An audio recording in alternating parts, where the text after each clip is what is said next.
পাচলিত বিষ agri clinic স্থাপনৰ দাবী খাৰুপেটীয়াৰ পাচলি খালে কিডনী বেয়া হয় হিমন্ত বিশ্ব শৰ্মা বেঙেনাত ইনজেকশ্যন দিয়ে খাৰুপেটীয়াৰ কৃষকে অত্যাধুনিক ৰাসায়নিক সাৰ ব্যৱহাৰ কৰে পাচলিত মুখ্যমন্ত্ৰী হিমন্ত বিশ্ব শৰ্মাৰ এই মন্তব্যৰ পিছতে জাঙুৰ খাই উঠিছে খাৰুপেটীয়াৰ আদৰ্শ কৃষক ছাত্ৰ নেতা খাৰুপেটীয়াৰ পাচলি খেতি পৰিদৰ্শন কৰিবলৈ মুখ্যমন্ত্ৰী হিমন্ত বিশ্ব শৰ্মাক খাৰুপেটীয়ালৈ আহিবলৈ আহ্বান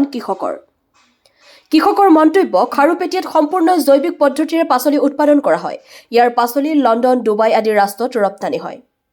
খেতিত ব্যৱহাৰ কৰা কীটনাশক চৰকাৰে কেতিয়াবাই বন্ধ কৰি থৈছে তাৰ পিছতো যদি দোকানত বিক্ৰী হয় তেন্তে দায়ী চৰকাৰ খাৰুপেটীয়াত আছে বিশাল গোবৰৰ বজাৰ য'ৰ পৰা গোবৰ ক্ৰয় কৰি কৃষকে ব্যৱহাৰ কৰে খেতিত আমাৰ কিবা বেমাৰ হ'লে আমি ডক্টৰৰ ওচৰলৈ যাওঁ কিন্তু খেতিত বেমাৰ হ'লে আমি ক'ত যাম গতিকে চৰকাৰ কৃষকৰ সুবিধাৰ বাবে গাঁও অঞ্চলত এখনকৈ এগ্ৰি ক্লিনিক মুকলি কৰি দিয়াৰ আহ্বান খাৰুপেটীয়াৰ কৃষকৰ ৰাজ্যৰ ভিতৰত জৈৱিক প্ৰক্ৰিয়াৰে উৎপাদিত শাক-পাচলি কৰাৰ পিছতো বছৰৰ প্ৰথমটো দিনতে মুখ্যমন্ত্ৰী হিমন্ত বিশ্ব শৰ্মাৰ এই মন্তব্যৰ বিৰুদ্ধে এতিয়া তীব্ৰ প্ৰতিক্ৰিয়া সৃষ্টি কৰিছে খাৰুপেটীয়াত আমচুৰ মুখ্য উপদেষ্টা আইনুদ্দিন আহমেদে মুখ্যমন্ত্ৰীৰ মন্তব্যৰ বিৰুদ্ধে কয় যে যদি মুখ্যমন্ত্ৰীৰ সাহস আছে অবৈধ কীটনাশক ঔষধ ৰাসায়নিক সাৰ বিক্ৰী কৰা ব্যৱসায়ীৰ বিৰুদ্ধে ব্যৱস্থা গ্ৰহণ কৰক দলগাঁৱৰ পৰা আনোৱাৰ হুছেইন প্ৰতিবেদন AIN লাইভ প্ৰথম কথাটো হৈছে যে মুখ্যমন্ত্ৰী ডাঙৰীয়া নৱবৰ্ষৰ প্ৰথম দিনটোত যি মন্তব্য কৰিছে এই মন্তব্যটো অশোভনীয় মন্তব্য আৰু ফটো আমিৰ বাহিৰে একোৱে নহয় বুলি মই অনুভৱ কৰিছোঁ কাৰণ মুখ্যমন্ত্ৰী ডাঙৰীয়া ইনফৰমেশ্যনটো ভুল মুখ্যমন্ত্ৰী ডাঙৰীয়া আচলতে সদায় হিন্দু মুছলমানৰ ৰাজনীতি কৰি থাকেতো এতিয়া তেওঁ কেতিয়া কি কৈ আছে তেওঁ মানসিকভাৱে বিকাৰগ্ৰস্ত যেন লাগিছে কাৰণ তেওঁৰ দায়িত্বটো কি আছিলে এজন মুখ্যমন্ত্ৰী হিচাপে দায়িত্ব আছিলে যে খেতিয়কসকলৰ উপযুক্ত প্ৰশিক্ষণৰ ব্যৱস্থা কৰা উৎপাদিত সামগ্ৰী বৃদ্ধি কৰা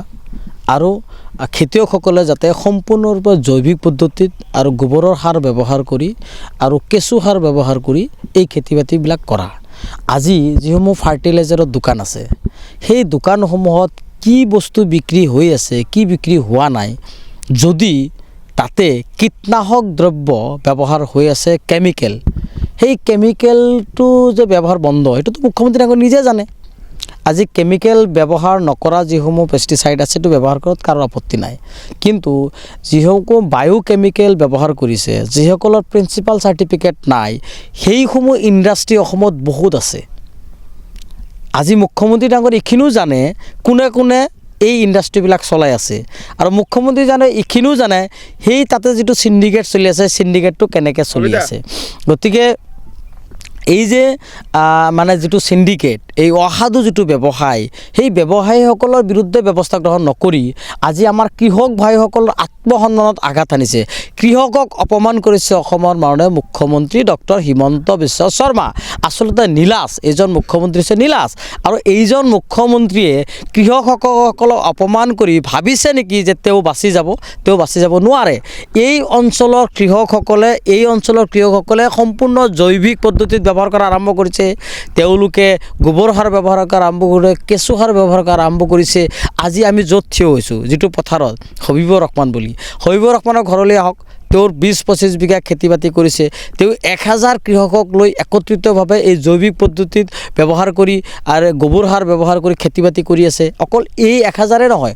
এনেকুৱা হাজাৰ হাজাৰ বিঘা আজি জৈৱিক পদ্ধতিত আৰু গোবৰ সাৰ ব্যৱহাৰ কৰা হৈছে আজি গোবৰৰ বজাৰ আছে এটা হাজাৰৰ ওপৰত ৰাতিপুৱা টেলাৰ আহে এই গোবৰটো লৈ আজি আমাৰ কৃষকসকলে সেইবিলাক কিনে তেওঁলোকে কৃষিজাত সামগ্ৰী উৎপাদন কৰি আছে গতিকে মুখ্যমন্ত্ৰী এই টুলুঙা মন্তব্য আমি গৰিহণা দিছোঁ প্ৰথমে মই আপোনালোকক ধন্যবাদ জনাইছোঁ যোৱাকালি অসমৰ মাননীয় মুখ্যমন্ত্ৰী হিমন্ত বিশ্ব শৰ্মা ডাঙৰীয়া ছাৰে যিটো মন্তব্য দিছে এই মন্তব্যটোত মই এজন কৃষক হিচাপে দুখ পাইছোঁ কাৰণ এনেকুৱা মন্তব্য দিয়াটো তেখেতে এজন দক্ষ অসমৰ মুখ্যমন্ত্ৰী শোভা পোৱা নাই এটা জাতিক যেতিয়া এই মন্তব্যটো দি টাৰ্গেট কৰি কিনে এই মন্তব্যটো দিছে এইটো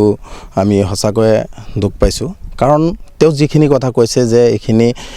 অতিৰিক্ত কীটনাশক অতিৰিক্ত সাৰ ব্যৱহাৰ কৰি কিনে উৎপাদন কৰে তেখেতে হয়তো গম নাপায় যে খাৰুপেটীয়া অঞ্চলৰ পৰাই আপোনাৰ বিভিন্ন পাচলি আপোনাৰ দেশ বিদেশত ৰপ্তানি হয় ইয়াৰ পৰাই আপোনাৰ লণ্ডন ডুবাই আদি ৰাষ্ট্ৰলৈ ৰপ্তানি হয় আৰু ইয়াৰ খেতিয়কখিনি এতিয়া যিখিনি বায়ো পেষ্টিচাইড কোৱা যায় আপোনাৰ জৈৱিক পদ্ধতিত যিখিনি খেতি কৰাৰ মানে কৌশল এইখিনি ইতিমধ্যে অৱলম্বন কৰিছে আজি আপোনালোকে মোৰ পথাৰতো দেখা পাইছে যে মোৰ পথাৰত আপোনালোকে কীট পতংগ নিয়ন্ত্ৰণ কৰাৰ কাৰণে যি হালধীয়া আঠাযুক্ত ষ্টিকাৰ এইখিনি ব্যৱহাৰ কৰা হৈছে আৰু আজিকালি জৈৱিক পদ্ধতিত আপোনাৰ বিভিন্ন বস্তু ওলাই গ'ল, আগতে এভেইলেবল নাছিলে। আৰু চৰকাৰে যিখিনি বিষাক্ত কীটনাশকৰ কথা কৈছে, এইখিনি কীটনাশক কিন্তু চৰকাৰে কেতিয়াবাই বন্ধ কৰি থৈ দিছে। আৰু সঁচাকৈয়ে যদি এইখিনি বজাৰত বিক্ৰী হৈ আছে, এইখিনিৰ কাৰণে দায়িত্ব কিন্তু চৰকাৰৰ, কাৰণ চৰকাৰে বন্ধ কৰি থোৱা বস্তু এটা বজাৰত কেনেকৈ বিক্ৰী হৈ আছে তাৰ কাৰণে চৰকাৰে ইয়াৰ কাৰণে তদন্ত কৰিব লাগে। কাৰণ যিখিনি কোম্পানীয়ে বিক্ৰী কৰি আছে বেন কৰি থোৱা বস্তু এটা, এইটো বন্ধ কৰিব লাগে। আমিও বিচাৰোঁ এইখিনি বন্ধ কৰি দিয়ক চৰকাৰে, যাতে কৃষকসকলে নাপায়। আৰু এইখিনি কোনে বিক্ৰী কৰি আছে এইটো তদন্ত কৰিব লাগে, তদন্ত কৰক। আৰু আপোনালোকৰ চেনেলৰ যোগেদিয়ে মই অসমৰ মাননীয় মুখ্যমন্ত্ৰী হিমন্ত বিশ্ব শৰ্মা ডাঙৰীয়াক